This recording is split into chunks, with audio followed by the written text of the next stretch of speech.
Hi everyone. Today I'm going to show you the best lists in the world. Ish. I'm going to show you the lists that won the World Team Championships for 4-man bold action. The German ones. And let me just bring them up for you guys. So, the lists themselves, there's a link to the ITE homepage in the description. And so all the lists for every single team is here. And we are, of course, looking at Germany 1, who won the World Team Championships. Australia 1 came second, and USA 2 came third. So, Germany 1, here we go. Now, there are 5 lists and only 4 players. That meant that you could actually change lists in between games. So, a lot of teams had made very clever lists that were designed for some missions in the mission pack, and only for those. Here we go. Come on, open it up. Wow, my computer is slow right now. Maybe because I'm recording at the same time. I don't know. Anywho, here we go. So this is the Hungarian one. So what did they bring? The Hungarian lists were typically brought out for the missions that had fog of war, because the Hungarians, you can't outflank, so fog of war doesn't work against Hungarians, right? So inexperienced platoon commander with SMG, infantry, veterans, 2 of those, 5 men with fieldcraft and Panzerfaust, a single SMG, an LMG in one of the units instead of a Panzerfaust. Double regulars with LMG, and the NCO had an SMG. An inexperienced truck for pushing up when you need to. And then a heavy weapons platoon with inexperienced commander, double inexperienced medium mortar teams, which I was very surprised by because I wouldn't run that. 2 AT rifles, regular. An artillery platoon with double Nebelwerfer, inexperienced commander, and a regular light AT gun. And finally, 2 Nimrods and 2 CB-35 tankettes and an RSO with a Pak 40. So it does pack quite a lot of anti-tank power, and at the same time it has quite a lot of bombardment with the double Nebelwerfers and the double medium mortars. I mean, this is a list that can happily sit back and force you to come towards it as it shoots you while you're pushing up, right? So a very defensive, very sit back, gun-liney army here. Then we had this list.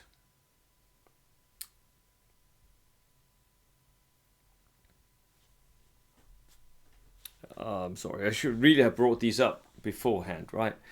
Which is their German list. So we have an inexperienced company commander, cheapest chips, so pistol armed. We have a rifle platoon with an inexperienced platoon commander, regular hair with light machine gun, inexperienced Strafbat penal squad, so the cheapest infantry choices that they can take, and the ever-present half-track prototypes, the 250/4.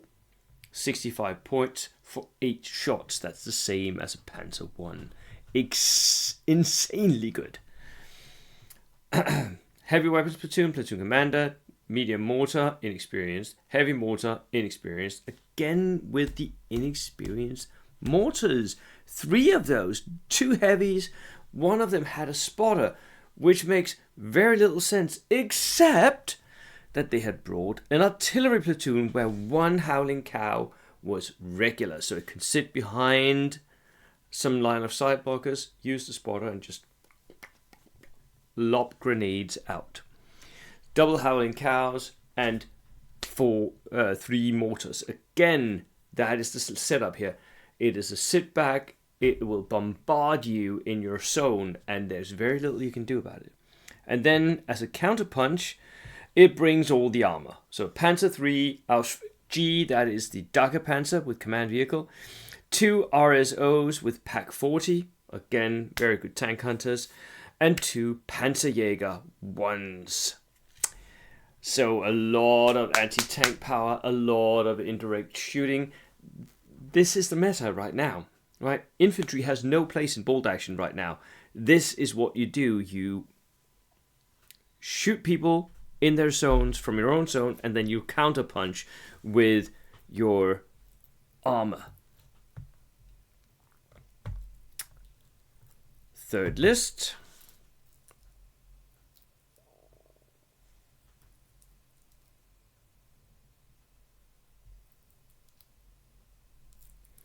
So this is their Finnish list. This was the one run by Thomas Wurdeman. So regular commander with SMGs and skis for some reason. Veteran Caucapachos. These were actually kind of good because in at least one of the missions we were playing Demolition. And in Demolition, Caucapachos are really good because you can't place the objective, your objective, too close to the edge. They might just come out and take it. So very clever.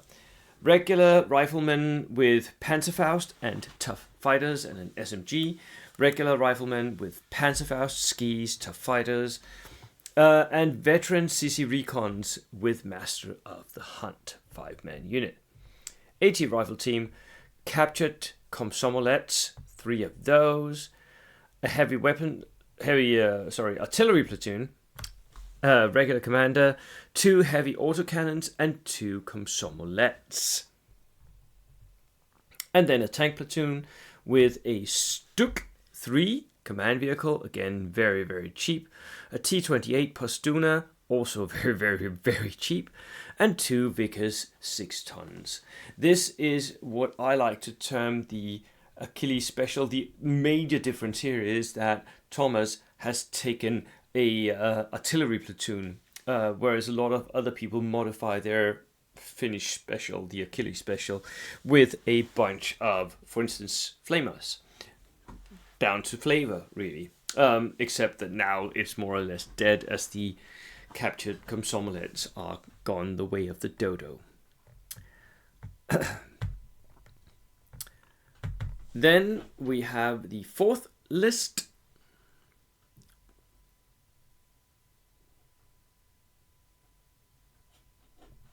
Here, Great Britain. I know this was also played during the weekend. We have Vengeance. We have an inexperienced platoon commander with an extra man. We have 2 7-man Gherkin sections. We have a Piat team, a Kangaroo priest, and a 15 CVT. So mechanized heavy infantry. That is what we are looking at here. And then we have another rifle platoon. Surprisingly, there is no artillery observer in this first platoon, nor is there one in the second platoon.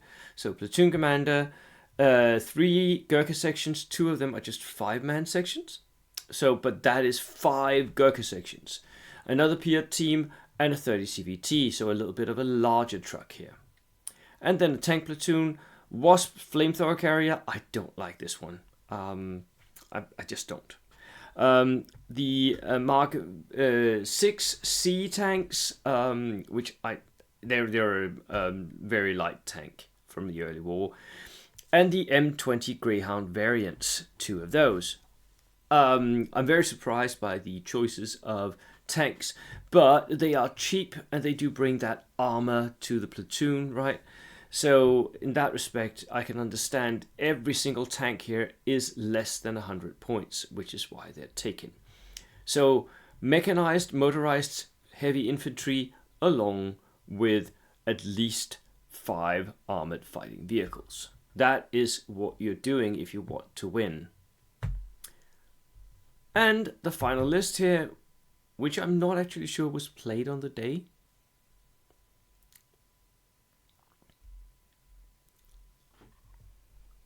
Here we go.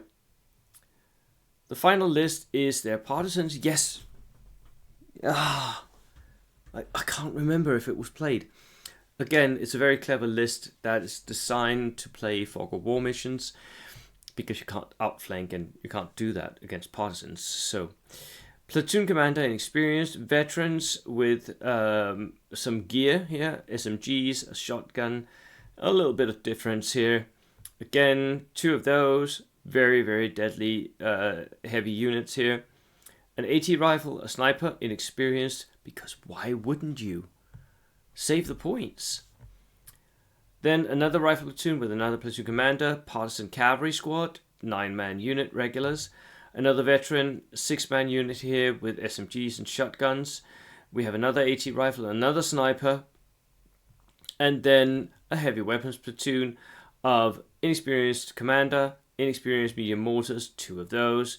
Again with the inexperienced medium mortars. I don't understand this. It's brilliant. I love it. It's just so good. And then inexperienced tanks. So the Shah D2 command vehicle here. Very, very cheap for the points, right? 2 of those Shah Ds. 2 Su-76s, inexperienced, with the armor-piercing upgrade, so it can shoot medium AT, and a Katyusha. The Katyusha, I think, is the most clever bit, because you don't mind that the Katyusha is inexperienced. It's never shooting any better than a 6+, or worse than a 6+ anyway. And the Su-76s are going to be ambush pieces that can sit and shoot with the +1 for the AT cannon, but with the -1 for the inexperienced. So it's also a very clever way of getting some fairly heavy armor, fairly heavy punching armor into your list. So these were the best lists in the world right now at this moment. I hope you enjoyed that, and I hope to see you all at the next WTC here in Denmark. We will be happy to host you. It will be brilliant. Come play us. We had 20 teams last time. I think we can do better next time in Denmark. Come on, play. I'll see you then. Cheers.